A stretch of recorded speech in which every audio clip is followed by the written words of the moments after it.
less than 8 ideal gas law, and molar volume. Now, we're not going to get to molar volume today. We're just going to get to ideal gas law. We're going to talk about two different types of gases here. Okay, they're both kind of this. They're kind of the same in a way, but let's focus on real gases first.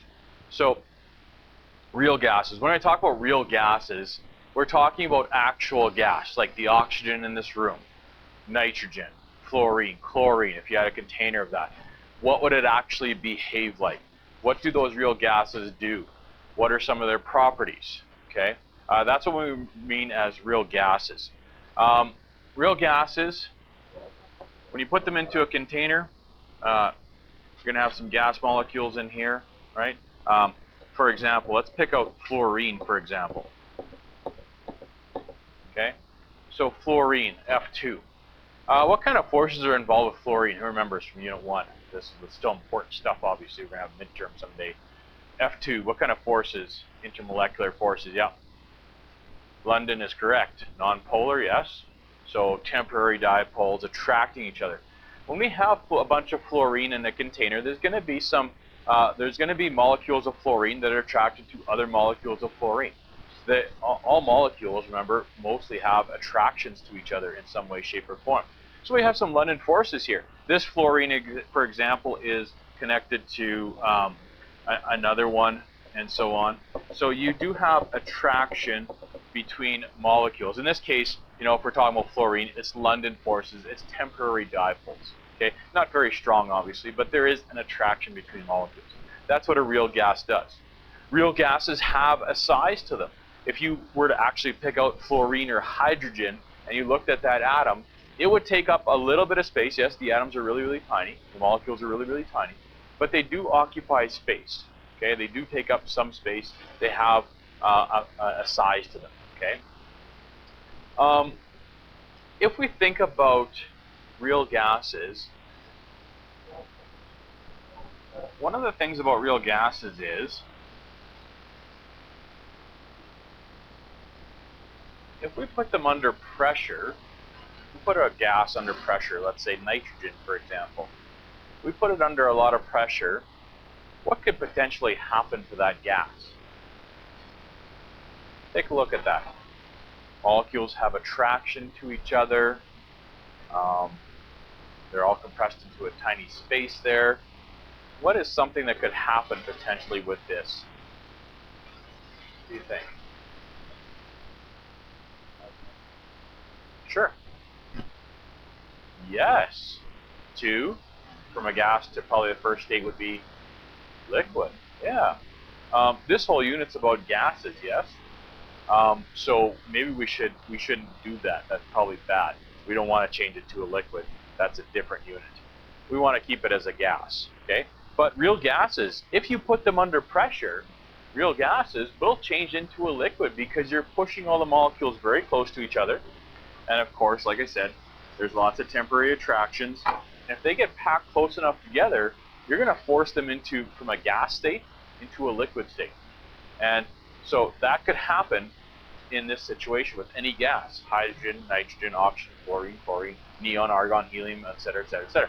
You could change them into liquids by putting a lot of pressure on them. Okay.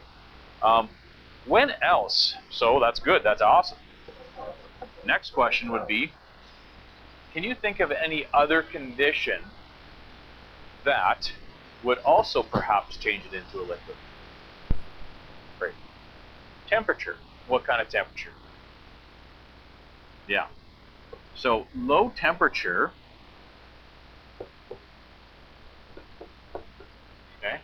Low temperature would slow down the molecules, right? We take energy away from them. They start moving very, very slow. They might even start to condense, or obviously into a liquid, but they might start to kind of compact at the bottom, right?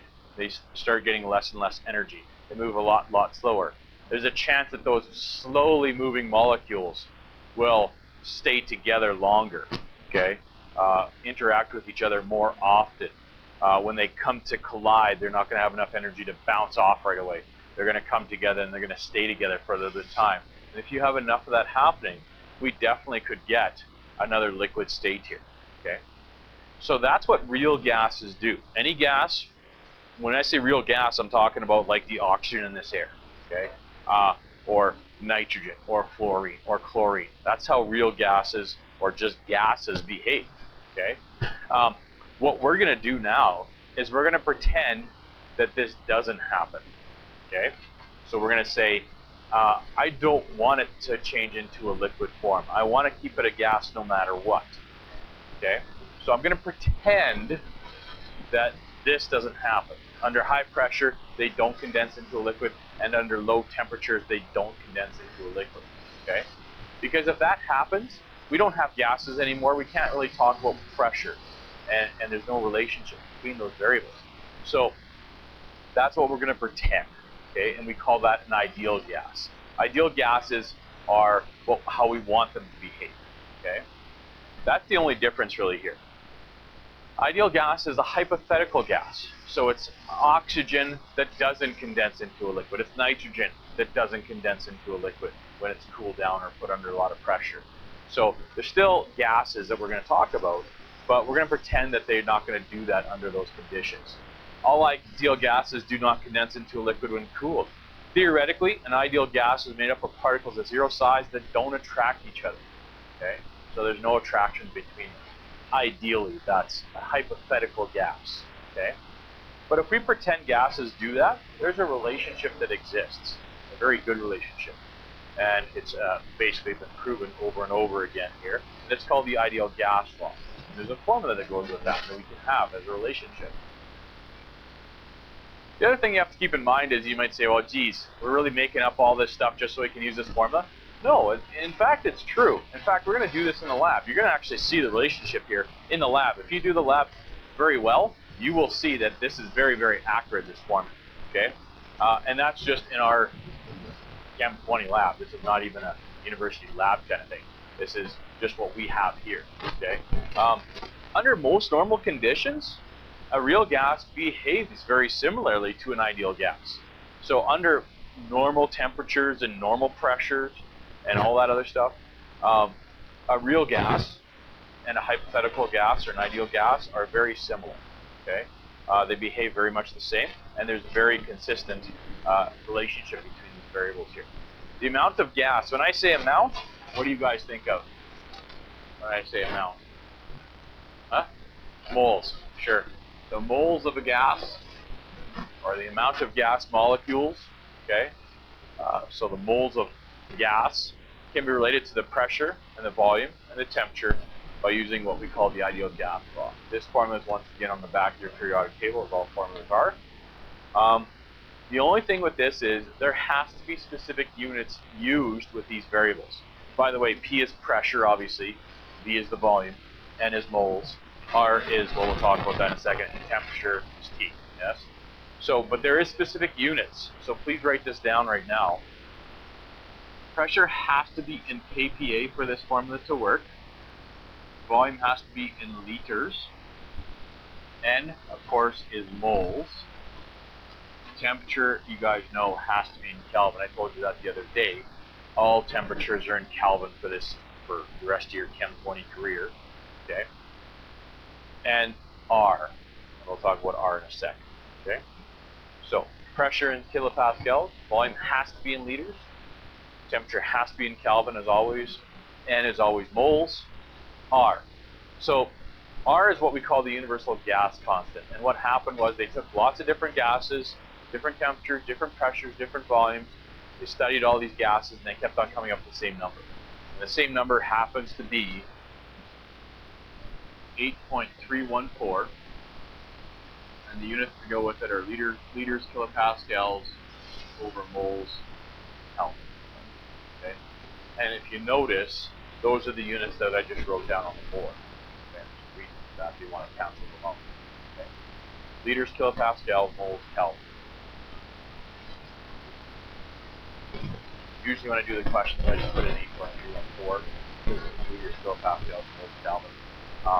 It's kind of self-explanatory for those units that we here. Liters, kilopascals, moles, Kelvin. If you forget what units you have to use for PV equals nRT, this universal gas constant is on the back of your periodic table again, 8.314, and it says liters, kilopascal, mole, Kelvin. So there should be no doubt as to what you have to put in. This formula only works with these variables here. We could adapt it so that it will work with ATM, but we would have to change the existing aftermarket. We're not going to do that, okay? I want you to do it, okay? It's the most common thing. Okay? By the way, if you look up there, PV equals nRT, there's another formula that can go with this. What if we knew the amount with moles? Could we figure out the mass? No, we can. So don't forget about that formula as well. We'll probably be using that in addition. Okay? Because if I know the mass, for example, and I know the type of gas, I can figure out N, and I can put N in the right there. Okay? Good. We're going to do a few, oh, by the way, sorry, one more thing here, really importantly. I will ask you at some point in time, go back to the first page, sorry. I forgot. This, I will ask you at some point. Okay? Real gases deviate most from ideal gas behavior. So, what conditions do you not want to do this PV equals nRT formula, this ideal gas formula? What conditions do you want to stay away from? High pressure, because it condenses into a liquid, and low temperatures. High pressure, low temperature. That's what it says right there. Okay? Make sure you make note of that. Make sure you guys know that. Under high pressure, they condense into a liquid. Under low temperature, like we said before, condense into a liquid. We don't want liquids. We want to talk about gases. Okay? Sorry. All right. All right. So, good? Let's look at our first example here. First example says, oh, by the way, eventually we're going to have a unit test on this, yes. Supposedly Monday, but it's probably, I'm telling you right now, it's like looking less and less likely. Probably Wednesday-ish, I would say, is probably going to be the day. However, on Wednesday or roughly next week, be ready for Monday just in case we get all this stuff done here. But you're going to say, well, what formula do I need to use? Well, if you take a look at this question here, you know, you have to say to yourself, okay, what am I given in the question? Look, do I have two volumes to compare? The quiz you just did today, yeah, is pressure to pressure, volume to volume, temperature to temperature, yeah? You're comparing them, right? Beginning, end, beginning, end. Does this have anything where you can compare the volumes to, or the pressures to, or the temperatures to, for that matter? And the answer is no, okay? So I would say this, in this case here, we want to use PV equals nRT, ideal gas law. The other thing you see here, it says what amount. Amount refers to moles, which is N. Did the last formula do N? There's no N in the last formula we did, right? What about the mass? Did the last formula do a little m? No. So those are the things you need to kind of pick out. Which formula do I need to use, right? It's pretty straightforward, right? You're either comparing pressures and pressures, or here's some conditions, what amount, what mass, kind of thing, okay? So here we go. First set question says what amount. So I'm going to think, hey, I need a formula that does amount. That formula does amount. Ideal gas law, N, amount. Okay, if I know PV, R, and T. If I want to solve for N here, of course, what amount? I divide by RT, right? And divide by RT. So N would be the pressure, the volume, R, and T. R is 8.314 liters kilopascals, moles Kelvin. Okay. The temperature is already in Kelvin, so I do not have to convert it to 90K. I got 45 liters. That would be my volume, of course. And a pressure of 75 kPa. And when I solve that, and once again, you might want to do this with me here just to make sure. Don't forget to use brackets on the bottom part if you're going to do this all in one step here, yes? Or even if you're not, you might have to use brackets on the bottom. And I believe, can someone just double check this? Can someone do this for me? But I believe you get 1.3, no, yeah, 1.399 moles, I believe, amount, okay? This question's a little bit different than the other ones we've had, but it's a good one to do right now because we really have two questions in this question, okay? The two questions are this, what amount? and what mass and mass, what amount and mass. So for my first answer here, I have got the amount here, but I probably should record it as significant digits.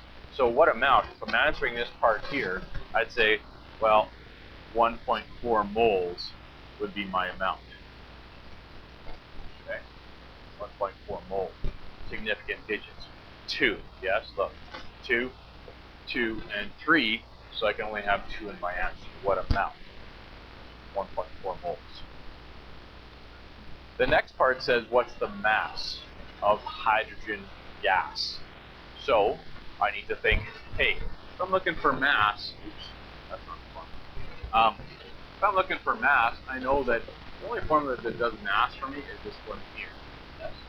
And in fact, if I'm looking for mass, I'm going to do a cross multiplication here. That's really the formula there that I use, right? Amount times molar mass. So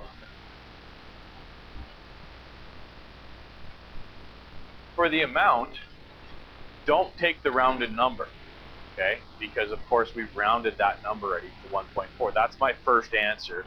That's fine. But I want to actually figure out the mass now. You need to take the unrounded number. So make sure that number is probably still on your calculator here, 1.399 yada yada yada moles. Okay? The molar mass of hydrogen. Well, gases, remember, hydrogen, molecular elements. Do not forget, okay? This is going to make a huge difference for some of you, the difference between right and wrong. I have no bright or clever friends, people stupid, yes? So when we're talking about hydrogen gas, we're talking about H2. We're talking about chlorine gas, F2, Cl2, Br2. We could talk about the technique of it. We could boil it though and talk about that, sure. Oxygen, O2, N2. Okay, and then of course noble gases are by themselves. So neon is with N2, argon, NR, etc. So hydrogen here, 2.02 grams per mole. Periodic table, guys, molar mass. Forget molar mass. Multiplying those two together, and you would get about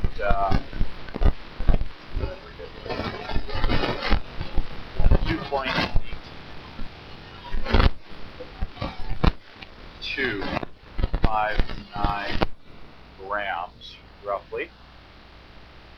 And once again, we want to keep in mind, what's the final answer? What's my mass? Well, the mass is, of course, 2 in this case again here, so I'm going to now round it to my 2. Okay, so that is the mass of hydrogen gas. How do you weigh gases, by the way? Can you just scoop them out and put them on the scale? Hope they stay there?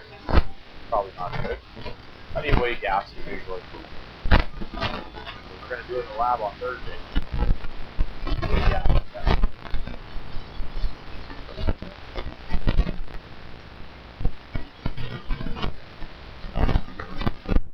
How do you weigh gases? How do you weigh gas? Who's got a propane tank that they got to fill up for barbecue? No one. Seriously, come on, really? Propane tank, you know, barbecue, fire good. Hey, that's how I cook. Bigger the fire, the better it is. Hey, my wife doesn't like it. Too bad. Oops. Darn it. She's not going to watch it anyway. That'd be silly. How do you weigh propane? You put the empty container on, you weigh it, yes? Well, in some cases, you weigh it before, you weigh it after, right? So you pump the gas in, you know, you weigh it empty in some cases. You pump the gas in, you weigh it after. The difference, of course, is how much propane you put in, yes? Or vice versa. If I gave you some gas and said, you know, I want you to use some of this gas, how much gas did you use? You'd say, well, weigh it before, use it in my experiment, weigh it after. The difference, of course, would be how much gas you used, yes? Okay? So, that's how you would weigh the gas, all right? You might say, what's the big deal about not rounding and all this other stuff? Because look, 1.4 and times 2.02, I got 2.8. No biggie. Well, that doesn't always work out, so you got to be careful. Okay? Make sure you're always using unrounded numbers in your calculations. The only time you round the number is for your final answer. Yes? Okay, what amount? Answer. Rounded. What mass? Not this number here. Final answer, rounded. Okay? Two parts to that question. Let's look at the next one. What pressure would be exerted by 50 grams of oxygen gas at 40 degrees Celsius and a volume of 100? Well, what pressure? I have a mass of gas, I have a pressure, or sorry, a temperature and a volume. If I'm looking for the pressure, I'd be using this formula here, of course, dividing both sides by V, yes? Okay. And I would say, okay, well, pressure is moles, 8.314. Liters, kilopascals, moles, Kelvin. Temperature is 40 degrees Celsius. Make sure you change it to Kelvin. 313.15. And my volume is 100. Okay. Now, we have to make sure, okay, something very, very simple here. You have to understand that N is mole. Okay. N goes with N, moles. Do I have moles up there? The answer is no. I have grams. So, you need to use this formula here, of course. Some of you guys would say, well, duh. You'd be surprised how many people try to put 50 grams in for N. Never ever. Grams is not N. Okay? Grams is little m, mass. N is moles. Okay? We're talking about oxygen gas, O2, oxygen. So this is 32. Dividing those two, of course, we get what? 50 divided by 32. 1.5625 moles. That's actually the number right there. And now I can put that number into here. See, the relationship for this formula doesn't talk about the mass of the gas related to pressure, volume, temperature. It talks about the amount of gas that you have related to volume, pressure. And that's a key point. We're going to talk about that tomorrow. That's something called molar volume. Okay. If you calculate this out here, I believe you get about, just to save a little time here, I believe it's about 40.6. Anyone? 68, I'll just do that, kPa. Okay. Obviously the pressure has to be in kPa because pressure is always in kPa. We use the other units that are appropriate. So you think, go back to the question here and we say, okay, 3 significant digits, 4. Well, we can only have 3 in my answer. So final answer, 40.7 kPa. All said and done. Okay? Good? Any questions on that? Anyone? Questions? Okay. Just be aware of, like I said, what you're looking for. Yeah. Okay.